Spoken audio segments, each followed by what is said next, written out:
Video देखने से पहले प्लीज अपनी स्क्रीन पर सब्सक्राइब और इस घंटी के बटन को दबाइए, फिर ऑल के बटन पर प्रेस कीजिए।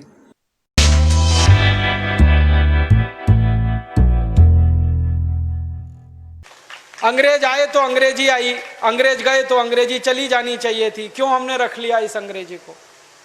अंग्रेजी में पढ़ाते हैं अपने बच्चों को, मार मार के सिखाते हैं। बच्चे बेचारे अक्सर उसमें फेल हो जाते हैं। हिंदुस्तान के बच्चे गणित में पास होते हैं, भौतिकी में पास होते हैं, रसायन में पास होते हैं, अंग्रेजी में फेल हो जाते हैं। होना ही चाहिए उनको अंग्रेजी में फेल, क्योंकि अंग्रेजी विदेशी भाषा है। मुझे आप एक अंग्रेज बताइए और दिखाइए जो हिंदी में पास हो जाए, तो मैं अंग्रेजी में पास होकर दिखा सकता हूं। जब कोई अंग्रेज हिंदी में पास नहीं हो सकता, तो हम भारत के विद्यार्थियों से क्यों अपेक्षा कर रहे हैं कि वो अंग्रेजी में पास हो? और अंग्रेजी भाषा नहीं है पास होने लायक, ये तो भाषा ही रद्दी है। इस भाषा का इतिहास जब मैंने पढ़ा, 5वीं शताब्दी में तो ये भाषा आई, माने मुश्किल से 1500 साल पुरानी है।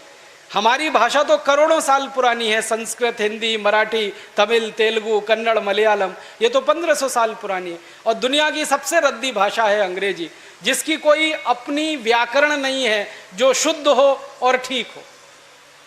आपको एक उदाहरण देता हूं। अंग्रेजी में एक शब्द है PUT, पुट। BUT तो PUT पट होना चाहिए। CUT कट, BUT बट तो PUT पट। अगर PUT पुट तो CUT कुट, BUT बुट। यही होना चाहिए ना। क्या मूर्ख लोगों की भाषा है, ग्रामर ही नहीं है। और परम मूर्खता की भाषा ये अंग्रेजी। एक शब्द है अंग्रेजी में, उसमें कहते हैं केमिस्ट्री, CHEMISTRY, केमिस्ट्री। तो यहां पे CH जो है ना का हो गया, ठीक है। तो केमिस्ट्री में CH का हो गया, तो चोपड़ा में कोपड़ा होना चाहिए। CHOPARA है ना, उसको चोपड़ा क्यों कहते हैं? कोपड़ा कहो। और CHOPARA को चोपड़ा कह रहे हो तो CHEMISTRY को केमिस्ट्री कहो। फिर एक जगह CH का है, एक जगह CH चा है, कुछ समझ में ही नहीं आता क्या इनका हिसाब किताब है। मूर्खों की भाषा है ये अंग्रेजी। और इस भाषा की कितनी बड़ी कमजोरी है।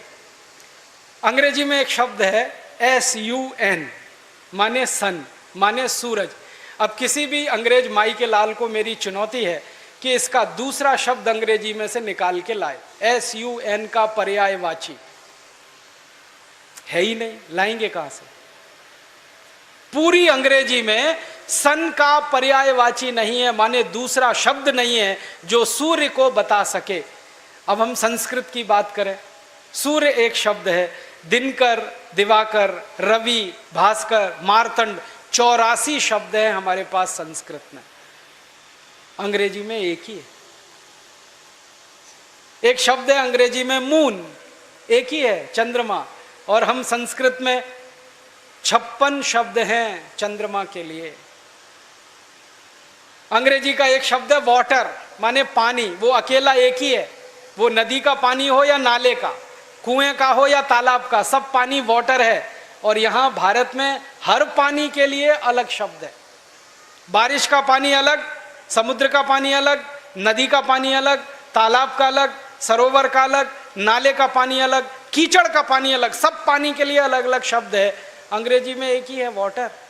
बहुत गरीब भाषा है अंग्रेजी, शब्द ही नहीं है उनके पास। कितने गरीब हैं, चाचा भी अंकल, मामा भी अंकल, मौसा भी अंकल, फूफा भी अंकल, फूफा का फूफा भी अंकल, मौसा का मौसा भी अंकल। कोई शब्द ही नहीं है अंकल के अलावा। और चाची, मामी, मौसी, सब आंटी, कोई दूसरा ही शब्द नहीं है उनके। हम तो मूर्ख लोग इस अंग्रेजी में फंस गए। अकल नहीं हमारी तो मारी गई है। हमारे देश में जो अंग्रेजी पढ़ गए ना, अकल उन्हीं की मारी गई है। जो नहीं पढ़े वो बहुत होशियार। पता है, मैं कुछ लोगों के घरों में जाता हूं, मैंने जिंदगी में एक नियम बनाया। वो नियम यह है कि होटल में खाना नहीं खाऊंगा, होटल में ठहरूंगा नहीं। तो झक मार के मुझे घरों में ही ठहराना पड़ता है, खाना खिलाना पड़ता है, क्योंकि मैं खाता नहीं, होटल में ठहरता नहीं। तो हर बार नए नए घरों में जाता हूँ खाना खाने, रहने के लिए। तो अंग्रेजी पढ़े लिखे लोगों के घर में भी जाता हूँ, तो वो कैसे मूर्ख दिखाई देते हैं मुझे उसका उदाहरण बताता हूँ। वो ना तो अंग्रेज है ना तो हिंदुस्तानी है, खिचड़ी है बीच की। और वो खिचड़ी कैसी है, किसी के घर में गया तो पिताजी का नाम घर में रामदयाल, माताजी का नाम गायत्री देवी, बेटे का नाम टिंकू। अब मैं यही पूछता हूं कि रामदयाल और गायत्री देवी का टिंकू कहां से आ गया?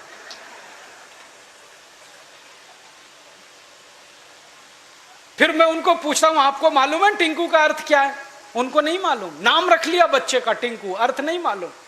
ऐसे मूर्ख लोग, अर्थ मालूम नहीं, नाम रख लिया टिंकू टिंकू टिंकू। फिर डिक्शनरी खोल के दिखाता हूं उनको।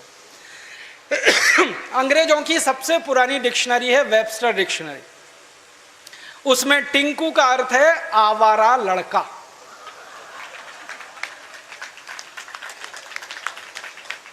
जो लड़का बाप की ना सुने, मां की ना सुने, वो टिंकू है।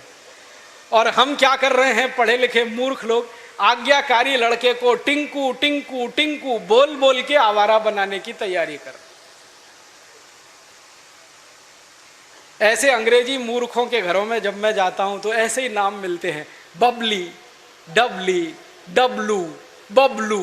क्या मतलब है डब्लू, बबलू, बबली, डबली? डिम्पल, ट्विंकल, कुछ मतलब ही नहीं। कुछ भारत में नाम की कमी हो गई है क्या? और इससे भी बड़ी बड़ी मूर्खताएं मैं देखता हूं। कोई अधकचरे हिंदुस्तानी, माने आधा अंग्रेज आधा हिंदुस्तानी के घर में जाऊं तो इंप्रेशन जमाने के लिए, माने रौब जमाने के लिए अंग्रेजी झाड़ेगा।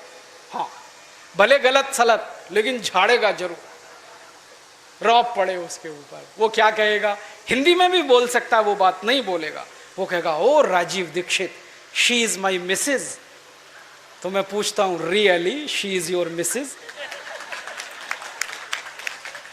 क्योंकि उसको मिसेस का अर्थ नहीं मालूम। मिसेस का अर्थ जानते हैं क्या है? हर देश की अपनी सभ्यता, अपनी संस्कृति होती है, तो उसमें से निकले हुए शब्द की भी अपने इतिहास और संस्कृति की व्यवस्था होती है। इंग्लैंड की सभ्यता कैसी है मालूम है? इंग्लैंड की सभ्यता में एक सबसे खराब बात है जो आपको कभी पसंद नहीं आएगी, कि वहां एक स्त्री और एक पुरुष जिंदगी भर साथ कभी भी नहीं रहते, बदलते रहते हैं। जैसे हम कपड़े बदलते हैं ना, वैसे वो एक दूसरे को बदलते रहते हैं। एक पुरुष की 20 स्त्रियां हो सकती हैं, एक स्त्री के 20 पुरुष हो सकते हैं।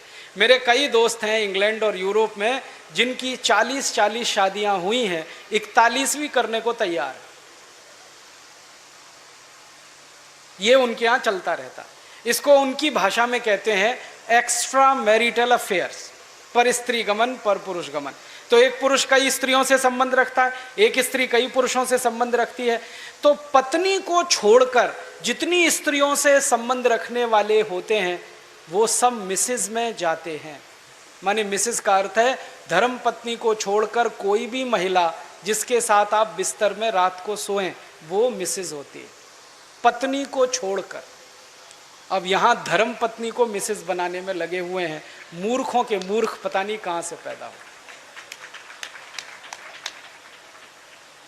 मिस्टर का मतलब उल्टा है, पति को छोड़कर कोई भी पुरुष जिसके साथ आप रात बिताएं वो मिस्टर होता है। यहां पति को मिस्टर बनाने में लगे हो। छोड़िए इन अंग्रेजी शब्दों को, इनमें कुछ दम नहीं। और एक तो सबसे खराब अंग्रेजी शब्द है, पता नहीं लोग बोलते कैसे हैं उसको, मैडम। आप जानते हैं मैडम कौन होता है यूरोप में? अंग्रेजों की संस्कृति में जहां पर परस्त्री गमन होगा वहां वैश्यावृत्ति होने वाली है कि नहीं? परस्त्री गमन, पर पुरुष गमन, वैश्यावृत्ति चरम पर होगी। तो वैश्याएं जो अपने कोठों को चलाती हैं, अपने वैश्यावृत्ति के काम में लगी हुई वैश्याओं की जो प्रमुख वैश्या होती है उसको मैडम कहते हैं।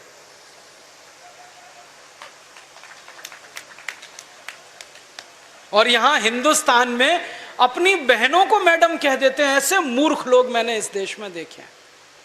अपनी धर्मपत्नी को मैडम कहने में शर्म नहीं आती। ओ मैडम इधर आओ, और वो धर्मपत्नी को भी शर्म नहीं आती मैडम कहलवाने में, वो भी कहती है मैडम कहो मुझको, जान तो लो कि मैडम होती कौन है, फिर कहलवाओ।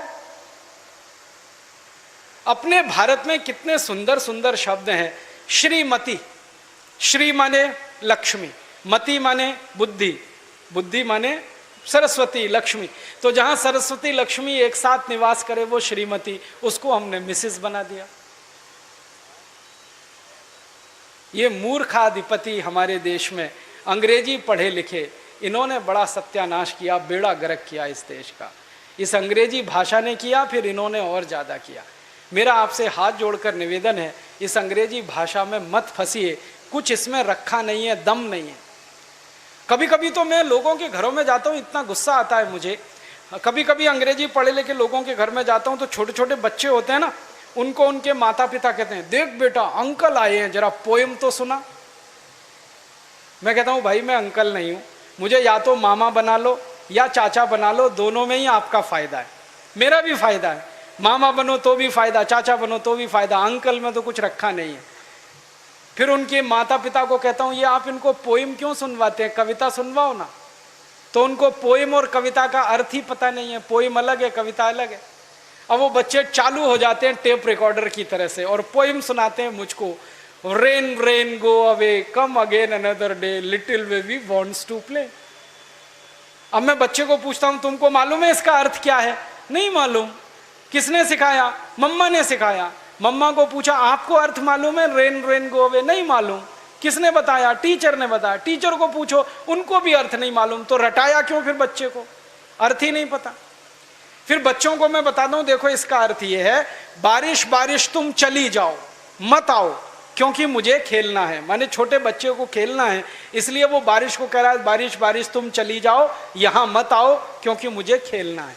अब ये बच्चे कविता गा रहे हैं, बारिश बारिश तुम चली जाओ यहां मत आओ मुझे खेलना है, और ये ईश्वर से प्रार्थना के रूप में कविता है। करोड़ों बच्चों ने ये कविता गाई और ईश्वर ने सुन ली तो